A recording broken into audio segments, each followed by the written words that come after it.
guys, Asher Khamet today, Watcher of Realms. Welcome to the video. I'm glad to have you all here with me today. Sending some love, some positive vibes your way. Today we're talking about one of the best mages, one of the best DPS damage dealing nukers inside the entire game. It is Khamet, not Cupid, Donner, Blitzen, or anybody, the other ranger. I can't think of their other names. Dasher, Dancer, there we go. We're talking about Khamet today, boys and girls.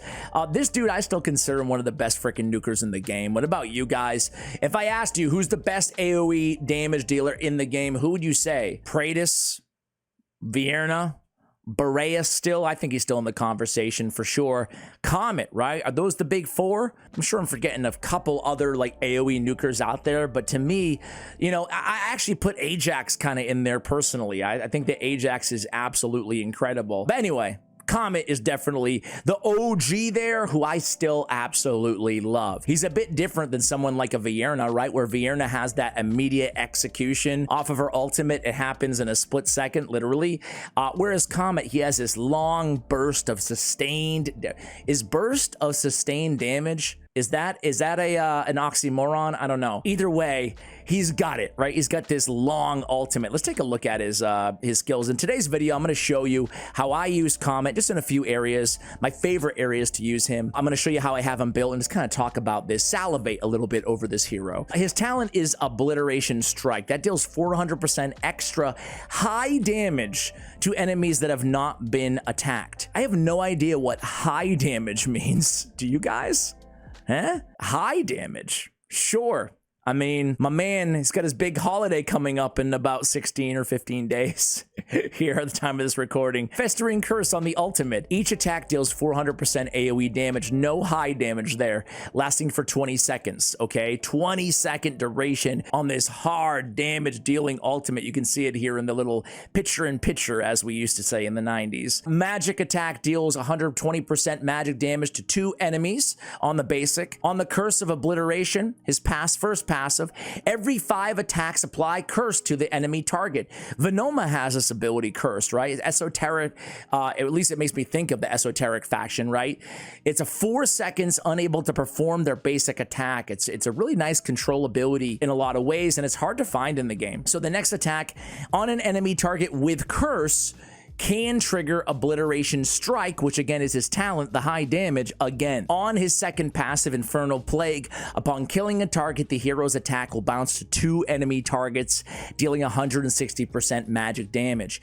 You can obviously skill up the damage here, and when you have him at Awakened 1, which we do in this video, Infernal Plague can now bounce to 3 targets instead of 2 upon killing the first, okay? I like that little extra bounce damage to his kit, adds more AoE potential to him, on top of already the great AoE damage that he brings to the table anyway. Awakened 3, we increase the ultimate attack range. That would be really nice. And then at Awakened 5, when dealing damage, Infernal Plague inflicts curse on the target, okay? That's a 3-second curse. I wish they would keep it the same at 4 seconds, but the Infernal Plague is the bounce ability, right? So that will also place the curse that we get from the first passive.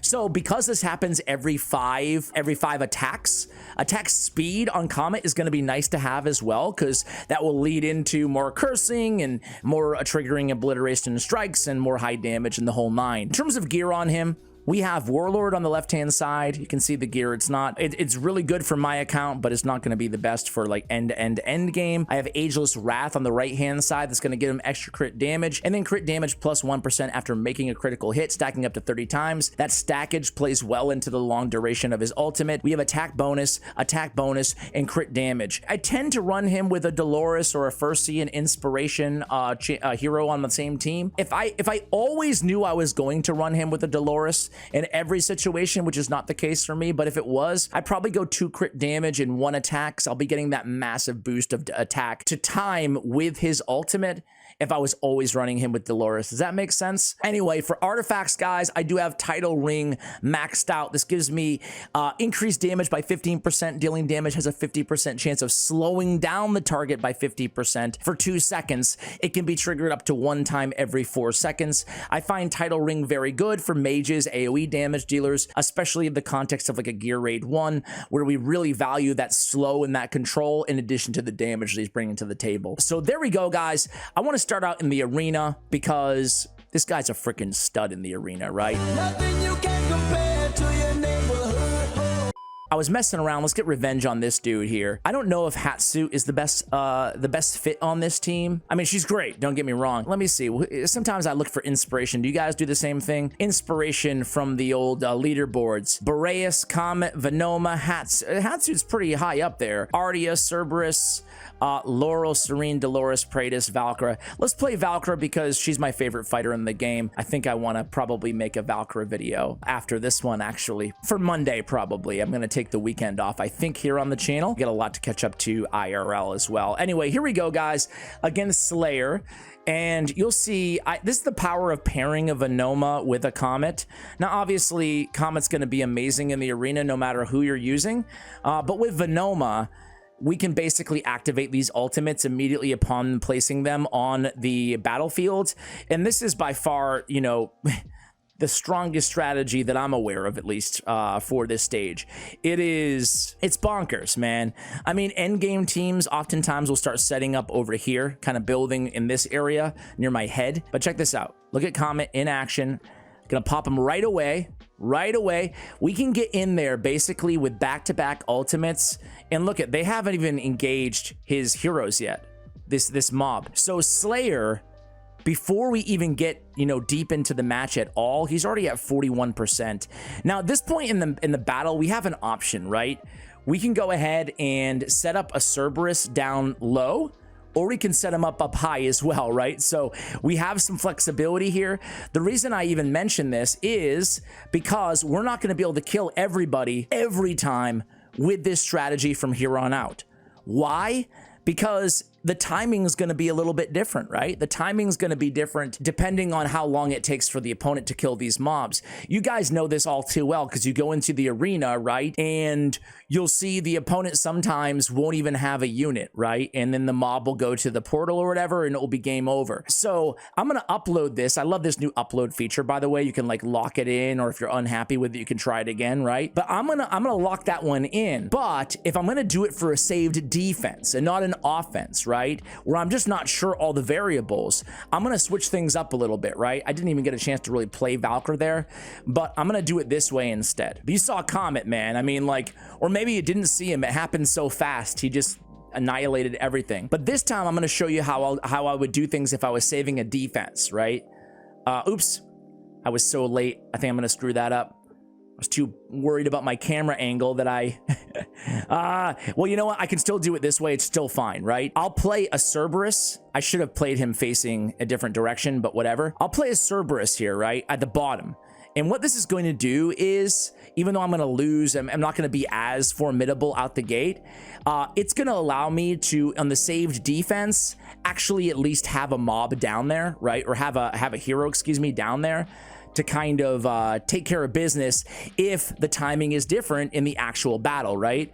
I'm still able to clean up with Khamet at the top this time, but at least I have a Cerberus. If things fail and the mobs start sneaking down, I'm still gonna be okay. I'm not gonna be an auto loss on defense. So that's one change that I will make. I don't even know if I have a lot of gear right now on, I think I do.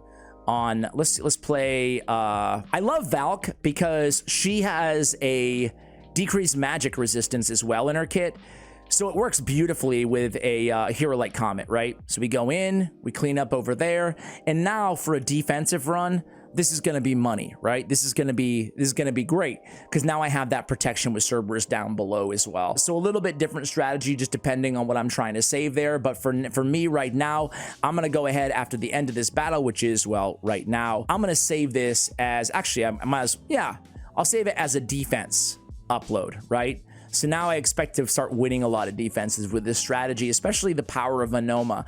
Now, again, if you don't have Venoma, no worries. Just trying to show you kind of the type of things, crazy things you can do if you're lucky enough to have the Lord in Khamet. But either way, Khamet is going to be used on like a ton of teams in the arena in any AoE situation. All right, guys, so Gear Raid 1, Stage 21. This is the team that I've been running. I have Kriya in there. I really like Kriya. I really like Kriya. She has anti-healing. She's pretty expensive, but I play her on the left-hand side.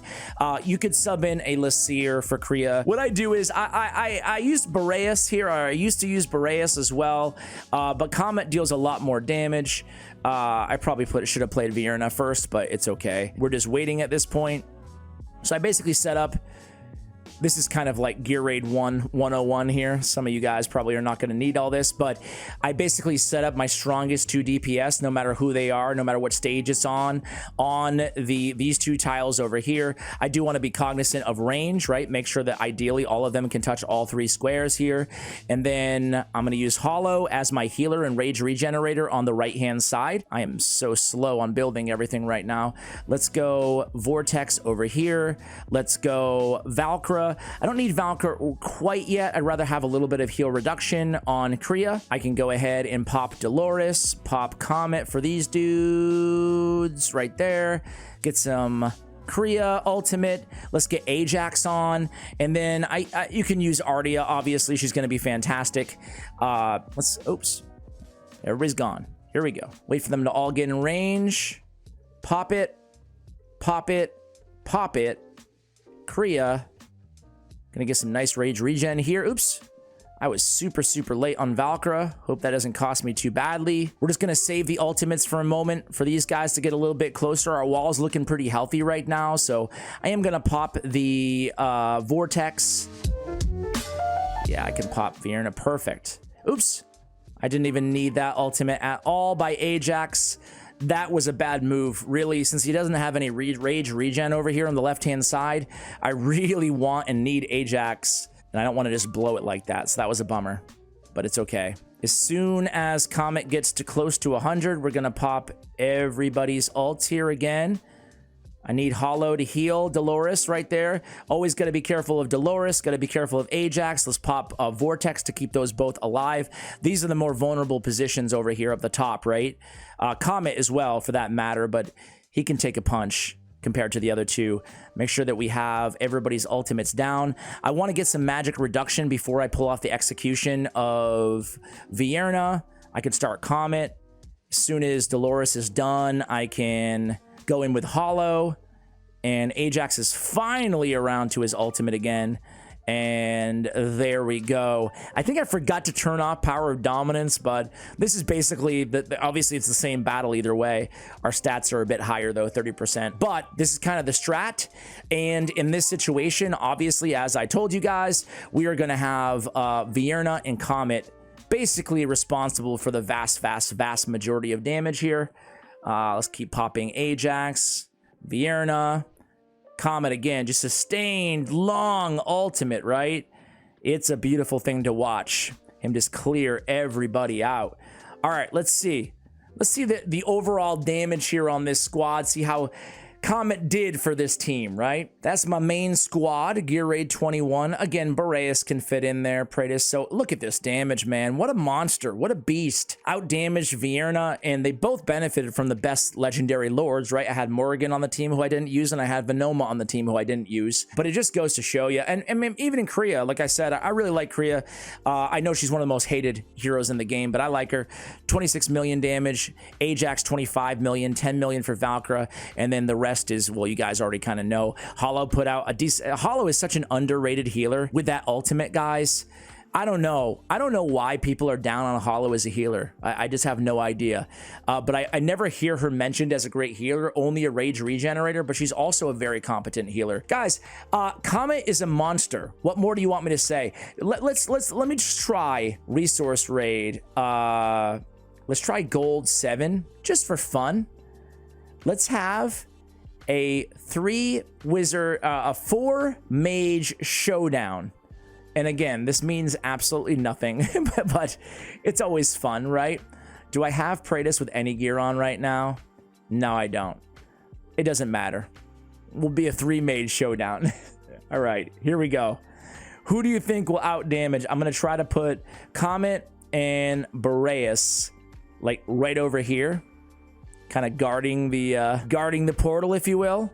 Actually, let's just have Khamet and Boreas, right? I should have played some sort of a tank, shouldn't I have? Let's use a little bit of Praetus just for some fun. I kind of want to put Vierna, but I kind of want to do mano y mano. Let's use the Khamet ult first. Oh man, I love how he just, look at this ultimate. Boom. Just absolutely decimates everything on the battlefield with this bad boy, right? Now let's use Boreas's ultimate. Love that freeze, man. Love that freeze. Oof, that's juicy too. That's juicy. All right, how do we do? I didn't even see the percentage that we got there. 91%, not too bad. There we go. Hey, he's double the nuker that Boreas is. What do you say, guys? Obviously, just having some fun there, but you can see the sheer power that two of the top mages in the game can have in a easier area like that. Guys, that's gonna do it for the video. Hopefully you love Khamet as much as I do. Much love, and as always, take care, guys.